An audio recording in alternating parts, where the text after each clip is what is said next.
Okay. So first of all, I'll just quickly introduce myself. So I'm Athan Nesbitt, and I'm leading the high availability sort of functional team here at R3.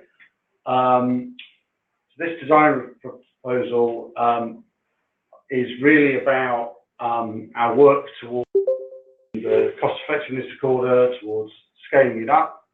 But I do want to be clear that this is actually quite a detailed and restrictive portion of that work. So I know there's probably some hope for a broader discussion on multiple identity and large clouds of nodes. Now, there will be more design reviews coming up on topics to do with that, but I'm trying to keep this a phase of that I'd like to deliver soon. So here, when I'm referring to a multiple identity endpoints, I'm really of a secure communication layer and hosting a Corda firewall that can basically expose Corda nodes where there are several nodes, whereas at the minute, the current node is only able to expose a single node. So as I say, it's quite a deep sort of technical thing. I'm sure that there will be some time at the end for a discussion on maybe slightly broader topics. I'm trying to keep this really to a restrictive design review because it actually raises already some interesting sort of technical challenges.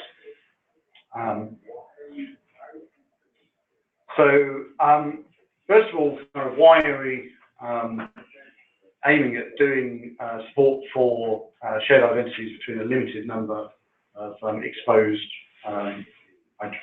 physical addresses is really because when people are coming to us to do their offering, they are wanting to run lots of nodes in many cases. They're often wanting to do this with clients, and because they're wanting to scale up, and because they're wanting to deal with different accounts which have isolation rules with regard to the data. Now, the current offering, as I say, allows one to host and port with a node, and possibly to have some load balancing or failover protection on that. But obviously, if you start scaling up to tens, hundreds, thousands of nodes, then that becomes quite a challenge in terms of resources that you need to support that. You have to run a whole bunch of processes. You need to run a whole load of firewall rules. Obviously, it's not very agile if you need to add new nodes, new customers. So it's obviously highly desirable for us to have some mechanism to provide sharing. Now, at the same time, investigating into this, so we've been doing some POC work to see what approaches to do this. It has highlighted to us some compatibility, mostly forward compatibility issues that we are going to basically need to look at and try to decide.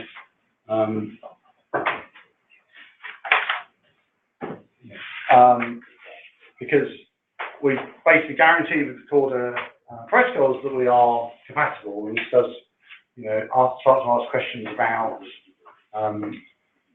what is compatible when we allow, what are the requirements on those? How can we minimise impact of change to support this facility? So here we're really trying to propose a choice of options that's ranging from a fairly fast to market approach through to some broader ranging approaches that we might pick, and partly to highlight the compatibility questions, partly because this is setting changes in protocols that will be present in the network for a long time to come. So there are some sort of specific things that it decides. So we're wanting to really ensure that everyone is agreed with the decision made, because we are going to be living with this for quite some time. And as I say, also just just partly to hear the appetite for some of these sorts of changes. So that is really the purpose of this DRB. As I say, there'll probably be other DRBs shortly that we'll be talking about more back-end changes to host multiple identities. But this is really talking about the front door, where you expose your set of nodes to other peers, to the internet.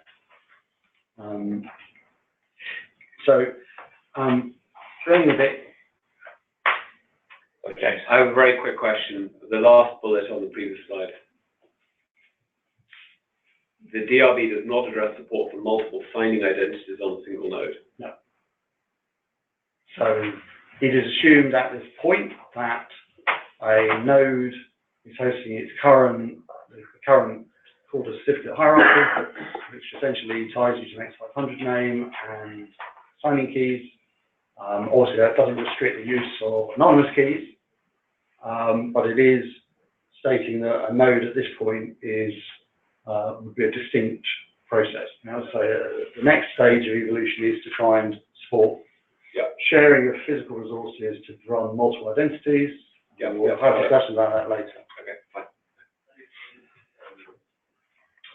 So this is quite a detailed thing, so I'm going to try and explain a bit about how Corda flows actually communicate with each other and how we have quite a lot of constraints in terms of assuring reliable communication between nodes and secure communication between nodes, because this is what we have to modify slightly to support the ability to communicate. So when we have nodes communicating for flows, peer-to-peer, all the communication is encrypted using TLS 1.2, and for our packet control and messaging format and the protocol of things like flow control, we're using AMQP. So all the communication here is assumed to be AMQP 1.0 over TLS 1.2. The routing architecture of Corda is that a flow wishes to communicate with another node. It will look up the information for that as part of the flow, part of the business logic, in what we refer to as the network map cache service, which is hosting the directory of connectivity information, key information for the destination node, the peer. We will then obviously have that the flow wants to send a message to them. So the lookup process will identify the target host and port, to identify the target key address, and there are implicit things here that the target will present a TLS certificate that is bound to the same X500 name as the signing identity X500 name. So the certificates there are actually paired, they're a part of the issuance process, but they are constrained by name constraints, so they can't be changed. We have reliability guarantees. So in fact, the node doesn't just immediately try to send a message to the peer. The node actually reliably commits the data into the local Artemis in a per target queue. It requires an acknowledgement assurance of that, and the checkpointing logic of the node will ensure that if that weren't to happen for some reason, like get interrupted at that point, then it will resubmit that. So our delivery guarantees are for at least once delivery ultimately to the target. They are with DGUPs managed by the nodes as part of the checkpointing. So as I say, each target will have a queue that it goes into at the minute, and then there's a bridging process that will now try to deliver those messages from the local kind of pending queues to the target inboxes. Now, that process is run through, in the sort of full enterprise solution, through our Corda firewall, and the sub-portion of the Corda firewall for the outgoing path we refer to as the bridge. And that will essentially try to initiate the connections to the target. That will check the certificates exchanged during the SSL handshake, TLS handshake, to ensure that they are correctly routed, to ensure that they're a valid chain, to ensure that the X500 name contained in the essentially the target certificate is as expected. In return, the server on the far end, the target, will also be requiring client authentication. So we will be presenting our certificate to them. So that ensures that we're verifying that we are a member of the compatibility zone, that we have got a correctly routed certificate. However, obviously, as an incoming connection, an unsolicited connection, there's not much further checking can be done of the X500 name other than later that there is, a correct membership that it is actually for a node that we're hosting there, so that it's in the network map, because it's an incoming direction. Now that would typically, in an enterprise solution, terminate on a float process that is in the DMZ, and that's really a forwarding tunnel. That's really just forwarding the secure delivery acknowledgements through ultimately into the target's own Artemis broker. So we're trying to get it into the durable inbox of the target, and that delivery will eventually hopefully succeed and acknowledge, and that allows us to finally remove the resource from the source pending queue. So the bridges and floats here are all essentially stateless apart from some in-transit messages. So they're holding on to a relatively finite sliding window of messages in progress, which helps us with recovery in HA scenarios. But all of this is tightly tied to the presentation of certificates. Now this means that in a scenario where we are actually starting to want to host multiple nodes on that endpoint, we now have difficulties that this expectation that we're going to get the correct certificate presented to us starts to become more challenging, because obviously there's a choice of endpoint targets.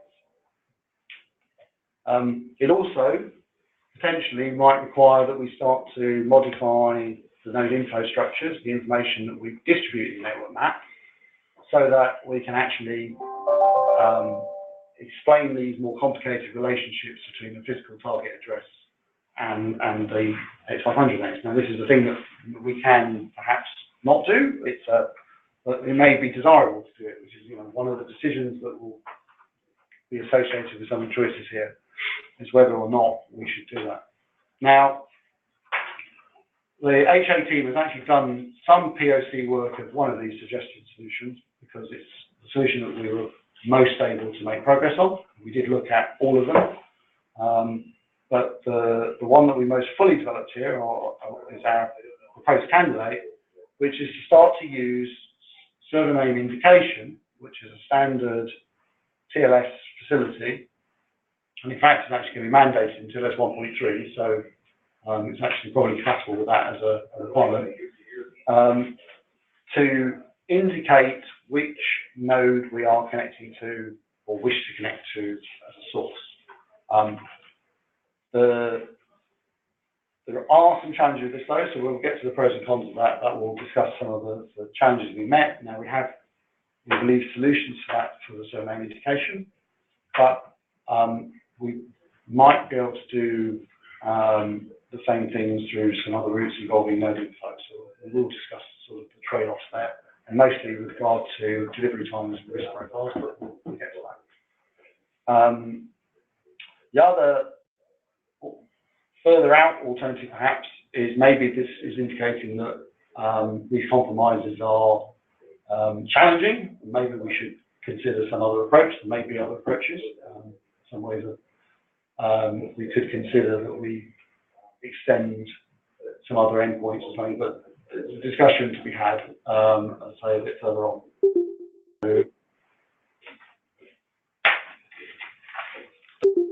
Basically then is to go with using surname indication to disambiguate the target we're aiming at. Now, this will be a process that's reversed in the other direction, where essentially we always dial back to ourselves so when the target is replying back with responses, they are going to independently initiate their connection to us, and they may potentially need to surname indicate which of our sources is the one that they're talking to. So if we have two clouds talking to each other.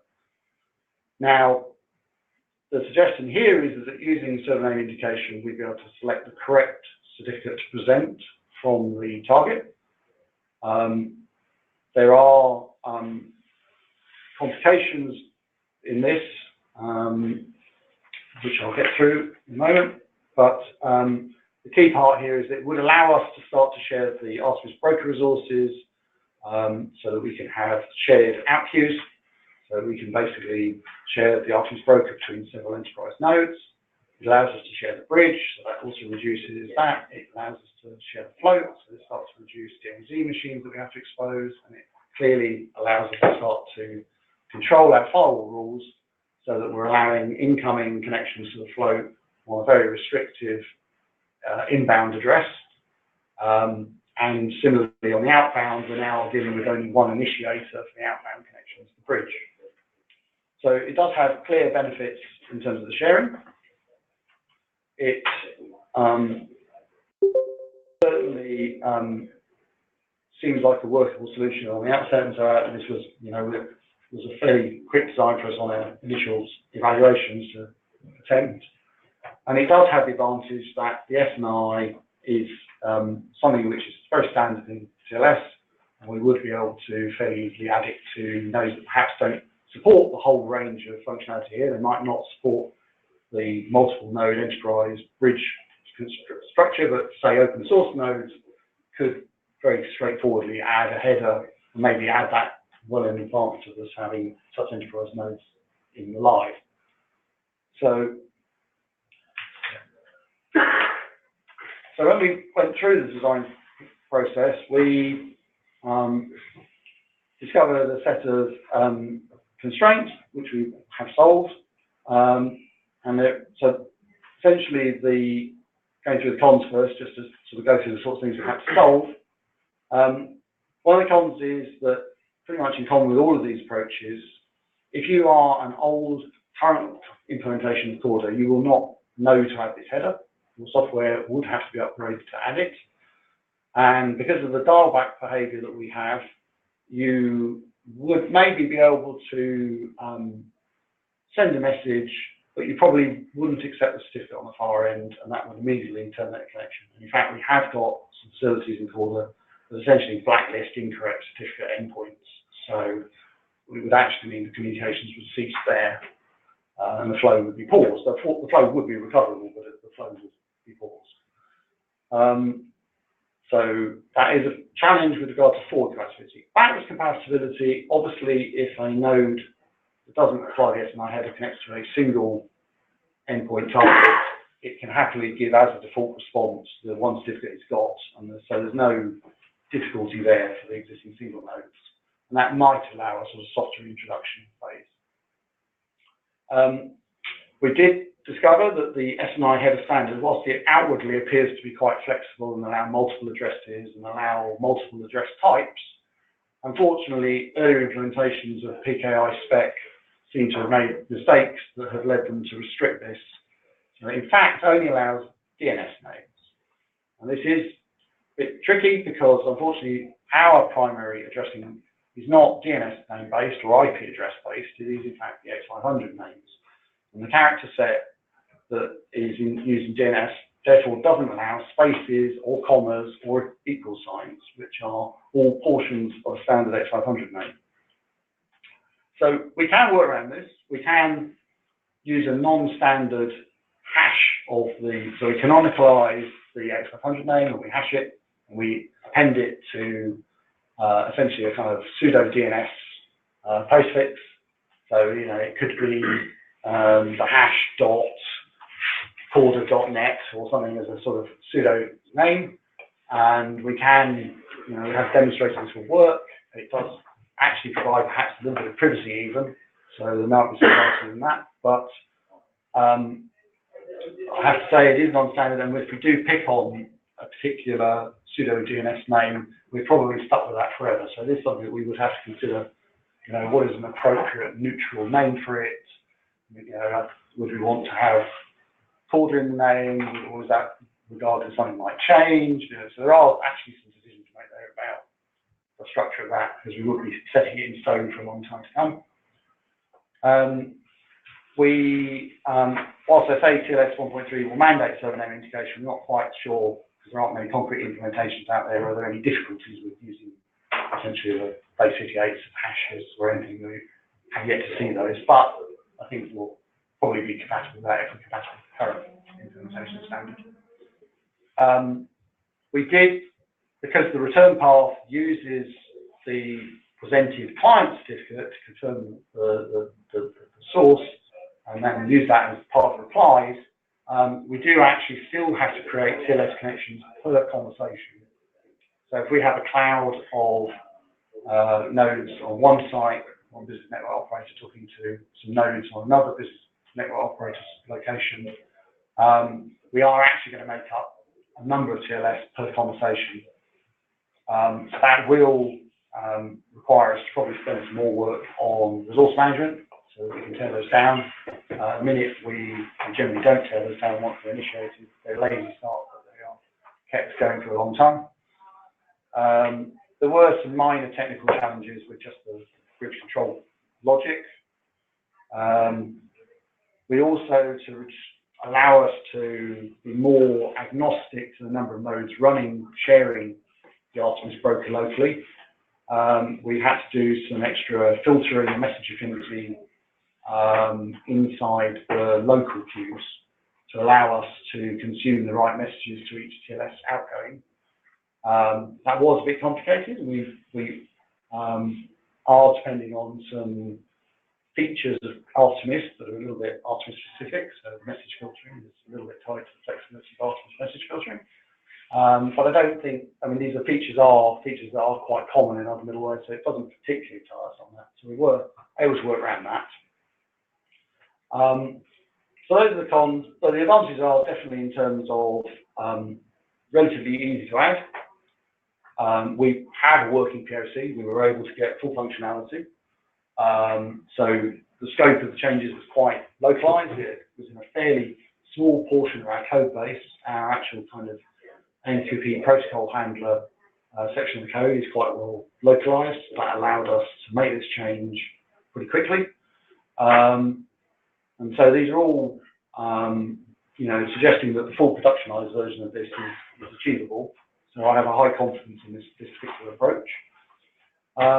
But, you know, there are quite a few slightly ugly things there. There are some constraints there that maybe we would like to think about. So that's the first approach, really. The second approach is to start working in terms of extensions to our network map information. Now, we would still require that we're presenting appropriate certificates and things, but here what we're saying is that perhaps if we weaken the relationship between X500 name on the TLS endpoint and the signing identity that we are using, that might open up the facility to connect to a kind of shared certificate. So when we go to the other nodes, the other failed nodes, we were basically expecting the network operator certificate, shared group certificate. We would not then have to depend on some features, sort of slightly adjusting the SNI, but there are, when we started to go down this route, we're trying to some broader technical things. So one of the challenges is that the link that we have at the minute, the name constraint link and the constraint we have, does mean that we're able to reliably ensure that the issuance of the identity certs is controlled. It's controlled by the doorman of the network. Whereas if we break that link, then perhaps maybe you could hijack someone's TLS connection and sort of associate it falsely with an identity. So we might have to consider, are there security implementations, are there risks to the protocol if we allow that? So that's one potential thing. It might be surmountable, it might just take some more design, but it did raise some questions. We still actually have the same kind of resource sharing limitations because we still have to ultimately present the correct return certificates. We still have to say that we're coming from a source. So it hasn't actually restricted the sort of resource aspect where we're making a TLS connection for the conversation pair. We are also, you know, it does mean there's this bit of asymmetry in the certificate. So we're going to a group certificate that we're then sending from a specific certificate. That might make it quite easy for the code to get confused. It might be possible to confuse things. And then really the larger issue is that node info is actually got a large part of our infrastructure in that our code base uses it in all sorts of locations. It's used in flows, service hubs. It's used as part of our tooling, because the Dorman and the Network Map are using it as a signable resource. Now, all of our Corda serialization is extensible, but it would be very easy for something to slice a key piece of information off, and then maybe that would make it that the conversation only work one way. It's quite hard to reason about, and we would have to change a lot of places quite carefully. So that my team's feeling on this is that there is a higher risk with this approach, delivery times, and I think a shared bridge with the appetite for it we're hearing is quite strong. So that's why we're not recommending this as strongly. It may still be necessary to extend that info for other purposes, but I think in the near term, it's not so deliverable. It has extra complications. Certainly, we might be able to revisit this if there are other changes to certificate structure because of other demands, other aspects of security policies and PKI, but at this time, this is definitely not my team's suggestion, but it is an option we wanted to highlight. So moving to the sort of next option. Now, this is a much more radical suggestion and perhaps not suitable anytime soon, but there is the question that these constraints we're hitting where we are using the relationship between TLS identity and the source signing identity might possibly be broken by extending the actual application layer packet protocol, by adding extra headers, by basically source tagging to ensure that the routing can be done there. Now, that sort of source tagging does have to be done carefully. There are all sorts of classic ways in which you can trick people into signing things they shouldn't. So there would have to be a well-designed protocol for that. It would have to be done with nonces and things to ensure freshness and possession of the key. Now, that would probably, I would argue, be best done as part of some sort of end-to-end encryption, perhaps. Now, this is being suggested not something that we've really attempted because it is a broad change, but maybe it is a thing where we need to think about longer-term extension. Do we need to start maybe at least laying some groundwork for this?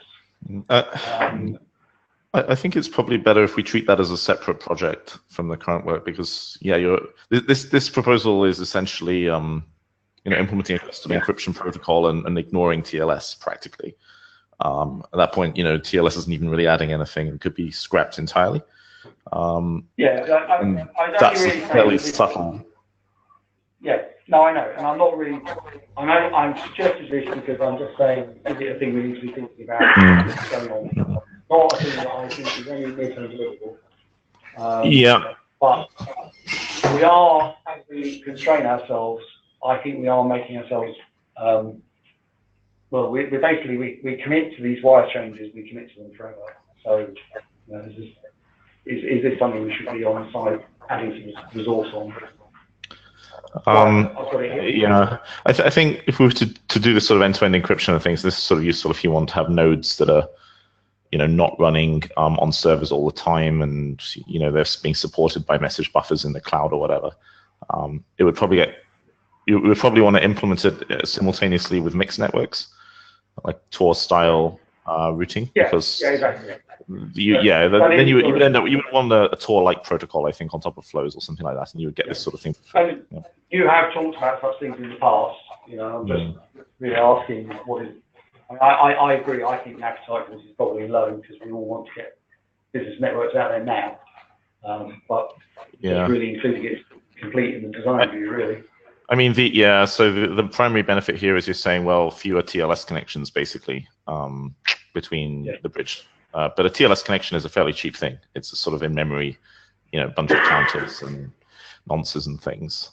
So I'm not too worried about the cost of having lots of TLS connections between the same servers.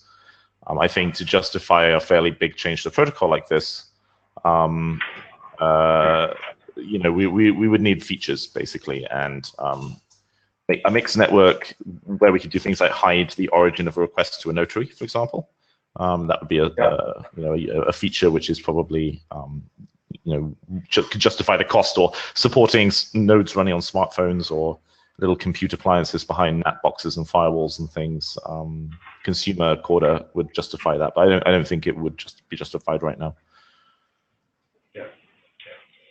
So that's really the sort of scope of things we've considered design-wise that might solve the particular design challenge we have here. I mean, as I say, our recommendation is we'll go with the SNI approach. I'll have to agree, obviously, on the format of this SNI header because it's a bit non-standard.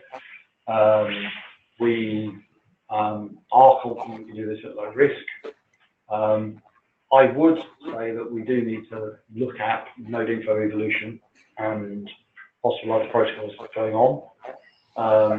But I'm not saying that's anything near term. I'm just saying my feeling is that the network protocol is quite challenging to extend. So we are things to consider. The changes that we can put in now, we don't take advantage of them, but maybe the change that we can do now just to provision for changes down the road, and it's less painful to make change now than it is in the future. Well, I think so. We've already got that the node info has got version information. The question is, do we need that maybe on a per endpoint basis rather than on just a global? So maybe you could specify here's the version 3 socket and here's the version 4 socket. I don't know. There possibly some changes in the structure might just help with future nodes which connect to the channel that supports, slightly different wire protocol. Yeah, I think we've already got a fair bit more support than most protocol designers have, because usually you just connect to a port and hope that you can talk to whatever's there, no matter what version it is. Whereas we have this whole directory which tells us ahead of time what we've got, actually, which is pretty nice. I don't know if I think we can easily add fields to node info as long as they're nullable, because that's just data structure evolution. So in this case, from what I can tell, we can just start adding an SNI header. And the older nodes won't break because it's there; they'll just ignore it. Is that? Yeah, did I get the right impression? It might partition the network for them a bit. That's the only risk. Is that if they are refuse to upgrade, then they wouldn't really be able to have a full conversation with a group of nodes. So just to clarify, I think what you said earlier, an old node can't initiate a conversation to a new node. Well, no. So that's exactly analogous to the same problem when host headers were added to HTTP and when SNI was added originally to TLS, right? I mean, it's sort of inherent in the nature of what you're doing of overloading IP addresses. Yeah. The alternative is to just not support this and just say, well, every identity gets an IP address. Go request 1,000 from your data center operator. It's not necessarily unfeasible. Every host gets every identity gets an IP address or port on the same IP address, but that's the correct design in there. IP address or port. Yeah, so it maybe simplifies things operation if you don't need to do that. You can sort of work around it in the past. One of the main objectives of this, from my perspective, is the ability to share resources and thus reduce the cost of running large-scale deployments of this sort. So it seems to me, am I right in saying that only the option 3 kind of gives us fully mutualized costs across the infrastructure? What's the difference? You get 80-90% of what you need for resource sharing from just the SNI, actually. Because it's mostly about running less processes, it's about having less hosts, less firewall resources. So you do get a lot out of this. Except for the bridge. The bridge has to be per identity. No, that's not talking about this. Even for SNI. The bridge is now over the front of. Yeah, we will have. Yeah, we will have some time, so we might use some of the remaining time in the DRB to discuss some other parts of the multi-identity on one node plan. Yeah. I think you asked questions about that. Not on my slides. Is really about what's the sort of rate at which we would push this out. Would we want to have the current open source 3.3 release or very near-term release starts to include the SNI header in the standard format?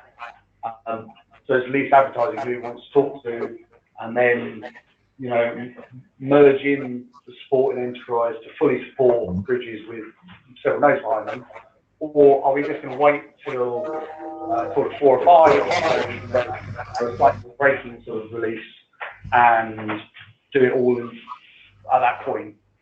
That's really just kind of network evolution question, really. I think 3.3 only has a few more days left before it closes, right? So that really, I think that really depends on how ready the code is. We've got a question here on the chat from Mohammed, actually, but I guess we should get to that in just one sec. With respect to scheduling, if the code is working already, I saw a couple of things maybe we could tweak, like maybe instead of hex encoding, we can use base 58. That's a bit shorter. We probably shouldn't put something .corda.net because we've made this mistake before. That's a real domain name. Yeah, there's a question I'm asking, so yeah. Yeah. So we should probably put it in a fake DNS hierarchy because it's not really a name. Does it need to be a pattern match to a DNS hierarchy? Yes. It needs to look. It needs to look like a domain name. Yes. Yeah. Does it have to have dots in it? Does it have to have dots in it? I think it should have the normal number of levels for DNS. Sorry, you just hang on a second. This goes both ways. So we shouldn't. It certainly shouldn't be a domain name that we use for something else. But we've also been there where we've used a domain name that didn't exist, and then it existed, and all hell broke loose. So let's at least point to what we do control, but use for nothing else. In the spec, it is regarded as a hint to the server. It is not. Yeah. Just unfortunately, the historic reason they limited it to DNS names only. So can we have something hex or base 58 dot? Yeah. At the moment, I have actually got the hex. Yeah. Okay. Okay, so Hamid on chat asks, the proposed change to just having different TLS certificate and signing certificate, is the understanding correct? That was one of the proposals, yes? Or rather, it was suggested that that's unlocked by these. It was one of the suggestions. It is, as I say, if we weaken that link, there is questions about, we'd have to analyse the security aspects. Yeah. So is the complexity level significantly high to introduce standard CA for TLS? If standard CA are included for TLS, communication enterprises can leverage existing process for configuration. I don't think. Go ahead, Matthew. So standard CA certs for the TLS might be feasible if we can have anything, but yes, we'd have to discuss how can we bind the names in a way that we trust. Basically, that's I don't think we're going to go there because CAs issue certificates for domain names, which they have to check you control. But legal entities don't always have domain names, right? There's one domain name per like brand name, basically, or like logical organization. But Corda is pretty explicitly oriented around this notion of a registered legal entity, because when you trade, that's often more important than the brand name. It also, I don't know if it really simplifies anything operationally, because you still need to have the Corda firewall set up. You need to have it integrated with your firewall. It still needs to be able to talk to the entire internet and establish its TLS connections. And it's still, it's not web TLS, right? It's not like Chrome style TLS. It's still a separate software using the stack. So I doubt that would simplify anything. Matthew, just going back to the scheduling, just a quick question. It would be great if we could get this in 3.3, but I don't want us to rush something and then regret it. So just hopefully a stupid question. If we put it in so that the client starts including an SNI header, do clients who don't understand that just silently ignore it, or does the recipient then break it if they haven't been upgraded? So we tested that, and they silently ignore it in the current implementation. And in future, if those places where you have only a single choice anyway, you just happily respond to default choice if they provide it. Yeah. Okay, I mean, let's just run through some of these questions that have come up on the chat, if I may. I'll just pass them over to Matthew, if you can just pick them up. The first one was, what's the resource requirement per bridge? So this, if we've got that from the the current resource requirement we have is fairly low, but the bridges are still ultimately demanding a long-lived process, a long-lived container minimum to be running, because they have to be permanently resident. And you're typically actually running two because you want HA. So we have, when you start to cross it out, because it is a permanently resident thing, Well, some cost. that's true, but reducing it with this from per node having bridges to having a shared resource there that would be sharing for many nodes. So it is a considerable cost reduction just on a simple kind of cloud plan where you toss out a number of minimum cost VMs or whatever you need. Yeah.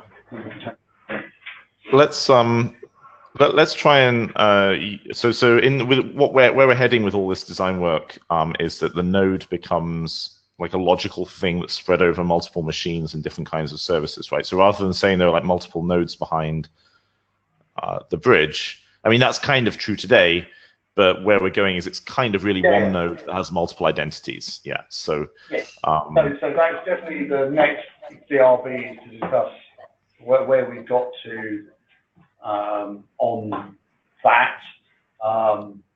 We think we can make it that, yes, we're kind of going to virtualize the node identity so that we can have a kind of framework that can load a number of identities, a small number of identities at a time and run flows, and maybe can scale up the number of those dynamically.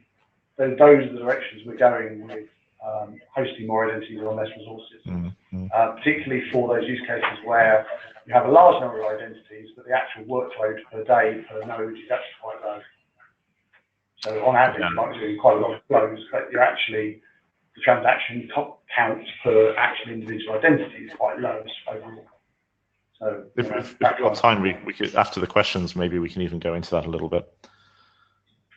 Yeah. So what other questions have we got here? You can read them out. So overall plan to use SNI seems reasonable. However, what is planned to risk assess secret storage and use it tenants don't inadvertently malicious access to wrong identity or certs?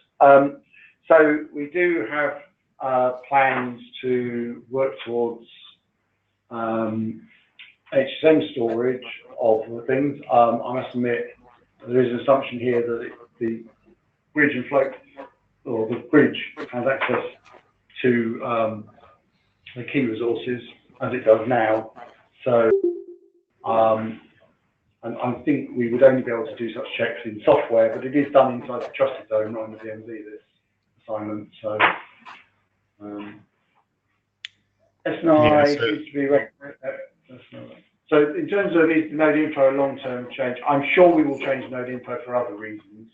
We might be scheduled as part of other more pressing needs on node info in the future. JC, please consider the environment to name, prod, UST, POC. I think that would actually be problematic for a lot of testing configurations, and people wanting to use open source nodes to evaluate might find themselves having difficulties with interop. So I'd rather that the SNI name is pretty uniform. Obviously, the certificates are isolated anyway because the roots of your prod or UAT are distinct certificate roots, and they won't validate. The TLS actually will just fail. So, I mean, would it make sense to like have a hash of a short hash of the signing key of the zone or something like that? I mean, do we want to? It's a good point actually that JC's raising here. Do we want to support different? I was about to say the word node. I'm just violating my own rule. Different apps running in different zones behind the same IP port combination, or do we say no? If you want to have a testnet node and a mainnet node, you give them 2 IP addresses. That doesn't. I suppose it's not unreasonable, is it, to have 2 IP addresses? 2 IP addresses. Yeah. I think it could be. Yeah. I mean, could hash the hash slightly differently, but I think ultimately the canonical representation, the X500 name hash, and then presented in some sort of character format is clear and unambiguous. And remember, the thing is, if you get a mistake very early in this handshake, there is no connectivity. It's very hard to diagnose because it's such an early termination that it's actually quite difficult to get the feedback. You could potentially canonicalize, can't even say the word, the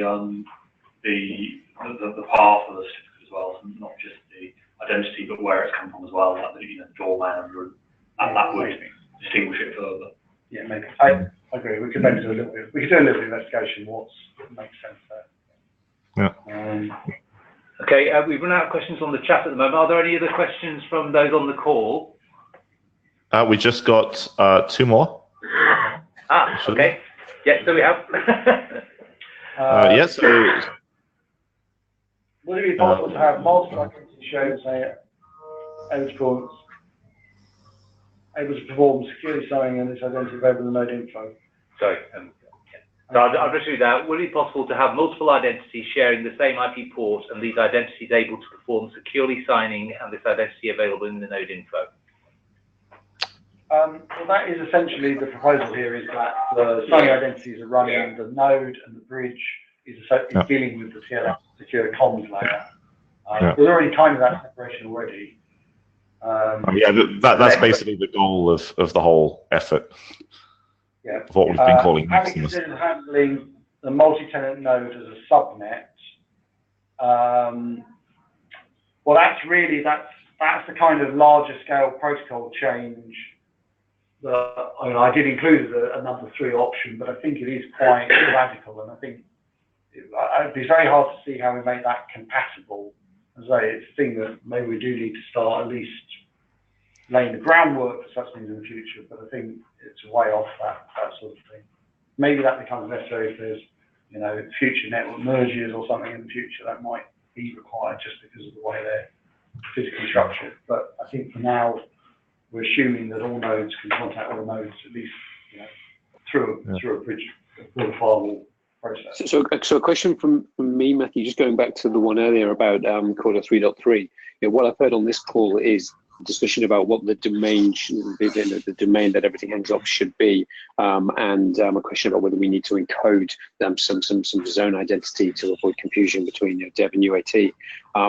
Do those change anything about your confidence about being able to get the client side support for this into 3.3, or is that just too high risk? I think it would complicate that, because if there are changes in the way we structure the dormant configuration that have gone on, and there probably are actually, I don't know the details there. There's a possibility that just a minor change in the URL makes it non-contactable or something. So I think I'd like to keep the SNI header simple, the calculation of it simple,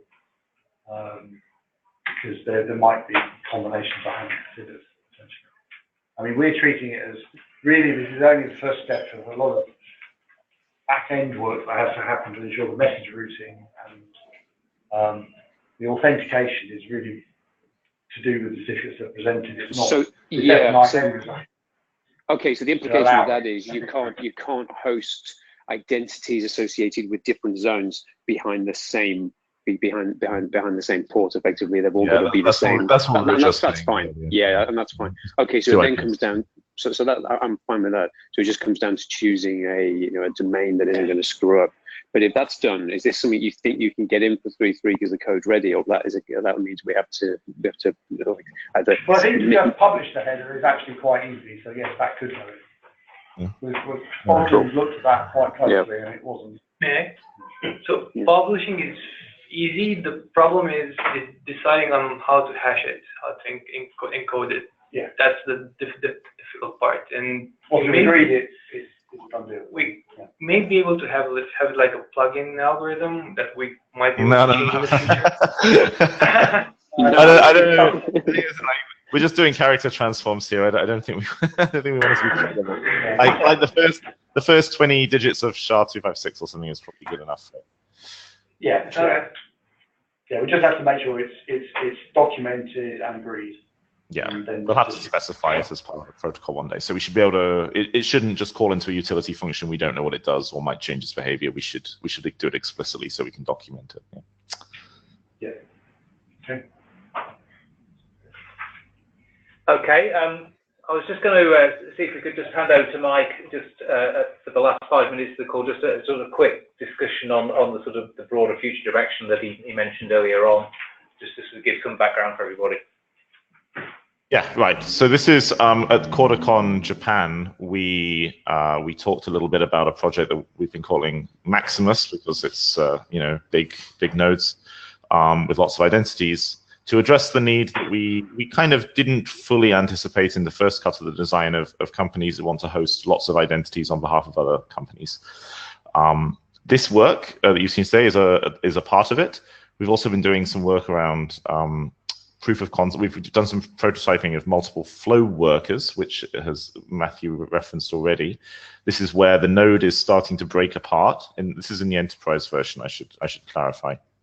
The enterprise node is starting to break apart into what is effectively a cloud of microservices connected by the MQ broker. So we've also been doing work on splitting Artemis, which is currently an embedded component, splitting Artemis out, Apache Artemis, to separate servers and allowing that to be clustered and so on. So the long-term architectural direction is that a very large Corda enterprise node would consist of the firewall and the bridge sitting in your DMZ and integrated with your firewall for handling peer-to-peer traffic and encryption and decryption. That passes data off to a regular either Apache Artemis, or you can use the Red Hat's commercially supported version. They provide a version of Artemis that they do commercial support for. And then the node is, what's left of the node is connected to the MQ broker, and then most of the work is actually being done by a series of what we call flow workers, which are dedicated processes, maybe on dedicated machines, which actually receive and work with the message traffic. So the idea here is that because that's where the bulk of the work is going on, and the signing and the building of transactions and so on, you can scale the node horizontally by adding more flow workers. Moreover, if you're using a cloud infrastructure like Kubernetes or the equivalents in other clouds, you can scale with load automatically. So if your setup is getting overloaded, or you want to shrink at night, you can do those sorts of things because they're scale free. We've been looking at how we shard work with Zookeeper and all kinds of other interesting things. It's a very detailed and delicate job because you obviously got to ensure that no two flow workers are trying to do the same thing simultaneously. But it's looking quite positive. And in the very, very long run, we might allow Artemis to be swapped out for other MQ brokers as well. So if you already have an enterprise MQ service inside your company, and banks often do, financial institutions often do, you can use that.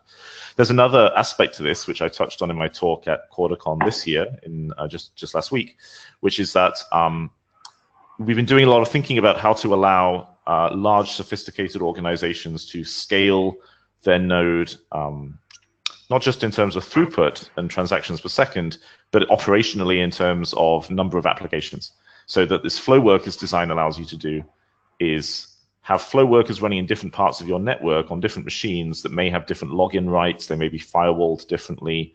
For example, if a department wants to quickly iterate on a Corda app that they're developing in collaboration with other companies, but then you also have a very, very important stable Corda app that your business depends on, and you don't want the two to interfere, you could potentially run them on separate machines, one in a labs environment and one in a production, very controlled environment. As long as they can both connect to the MQ broker and the underlying databases, as long as the flow worker can connect to the rest of the node, then you have potentially a very flexible setup. This is one of the ways we hope to fight the ossification that can easily happen when IT departments want to defend a valuable piece of infrastructure from chaotic, anarchic, buggy innovation.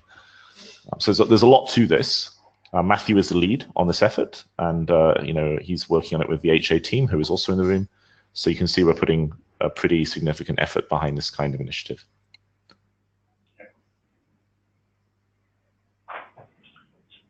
So I have one more question. And is the decision? I mean, I think there's consensus anyway around the initial implementation of this. But does any future of Maximus work affect this decision? Do we need to consider future Maximus work when we're thinking about this? It's really a precursor for any kind of sharing of identity in any way. And we do need something that can support this sort of sharing. And the choice between SNI and modifying node info makes no difference to future. Yeah, it doesn't really. Okay. So I think it sounds like SNI gets it off the blocks quickly. May well prove to be a viable solution long term, but if not, then there are further options that we can migrate to. We did evaluate as broadly as we could. And just because I got a question on a back channel from James, just for everyone else's benefit, the reason why I was pushing on 3.3, not if it turns out to be too risky, but having clients set this header Having enough of them in the population, either on Corda network or elsewhere, will be a prereq to being able to roll out this feature. And it'd be quite annoying if people wanted to launch with this feature, with enterprise, but they can't because there's too many nodes without the capability. So the sooner clients are assessing it, the better. Yeah, sure. Yeah, I think that would be best. There's a question here from JC. Please keep load balancing on your radar. I didn't mention load balancing just now, but the idea here is that we already support multiple IP addresses per identity, in effect. In the unlikely event that your firewall float was getting overloaded with traffic, I really hope that happens, because that would imply we're very, very successful. You could just bring up another one. MQ brokers like Artemis support clustering, so adding more. Effectively adding more nodes to the MQ cluster to handle more traffic. And then the MQ system also understands how to do things like load balancing traffic across multiple workers. So the bottleneck would actually end up being the database, we think, in that case. And, the performance team will eventually, that will be the top bottleneck, and they're looking at things like offloading some of the traffic to scalable key value stores. So in terms of load balancing, it's quite tricky in terms of some of the ordering requirements that we have. Yes, with regard to load balancing, we're mostly looking at load balancing more from the perspective of the kind of flow worker side for the future. I think we're quite confident we can do sort of dynamically hosted identities, so kind of virtualize the node. I think sharding of individual flows is definitely on our radar. It's definitely a thing we want. We've been POCing it out, but it's quite challenging, and I think we'll have to regard that as a thing we'll deliver a bit further off. But if we can deliver, you can run, say, 100, maybe several hundred nodes with a relatively limited amount of infrastructure that's for these cases where we've got low utilization of any individual identity, then I think that would actually meet a lot of our current use cases.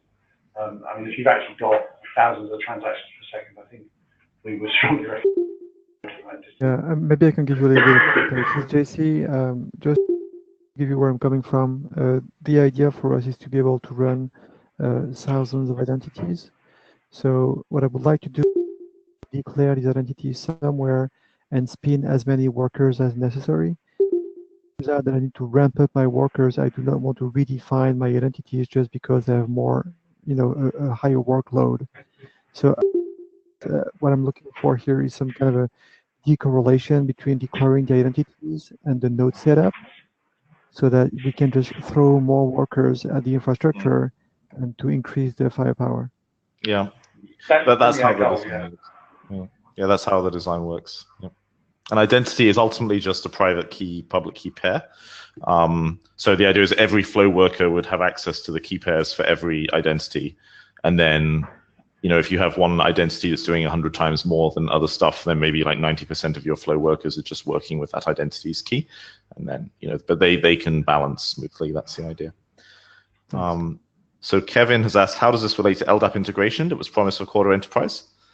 I think it's not related. It's not really related, although, so this is all very much on the peer-to-peer front, this particularly, with regard to some of the Maxis work we've been looking at, we do intend an RPC component that is, essentially you specify the particular node identity you're talking to query the vault or to start flows. So we are looking at extension of the API for that, and obviously to share that resource. In terms of dealing with LDAP, that's actually more part of the specific service to do with mission checking, and that's not really in the scope of this team's work. That's more some of the other teams. Yeah. So the you're supporting. So the idea, what we've been imagining LDAP integration to mean so far, and it may be that there are other ways to use it, is you have an LDAP server somewhere in your network, and you can point the node at it, and then you've got single sign-on between all your other services and also Corda RPC. Now, where we might there's going to be this interesting question of how do we integrate RPC with a sort of multi-identity world. One obvious way is to say each RPC user you define as like a login for one identity and acts as that identity. But then if you had 100 employees who could log in and like 100 identities, you'd have this combinatorial explosion of users. So we might not go that way. Another possibility is that you might want to explore the network map and all of the identities. What we've built is basically a directory in the form of the network map, and exporting that via LDAP, so you can use LDAP explorers and things. That might be an interesting project. I don't know if we'll do it. I don't know if there's any demand, but that's certainly possible. And then there's another final component of Maximus, which we haven't talked about yet and probably won't until sometime next year, which is, you're going to get companies who don't want to delegate signing authority to a third party, right? I mean, we're kind of it's a little bit risky what we're doing here, because we're kind of stretching the metaphor of a digital signature. If another company can sign on your behalf and pose as you, is that still a legally binding signature? Does it need to be a legally binding signature, for one? I mean, are we actually going to go to court and say, well, you signed it, so it's valid? Our vision is yes, but this notion of like companies hosting thousands of identities on the behalf of their customers breaks that pretty badly.